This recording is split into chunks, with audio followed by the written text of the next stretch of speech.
Assalamu Walaikum. Hello friends, how are you? Welcome back to my another video.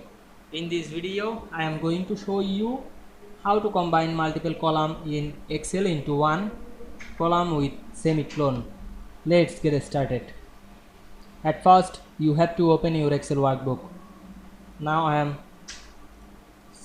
combine the multiple column in one with semicolon. Select the third column, then write a formula. Firstly, write is equal to on our keyboard, then select the first value, then write and on our keyboard, then write inverted comma and write the option is semicolon. Now I am write semicolon, then write again inverted comma and then select the second value, then press enter.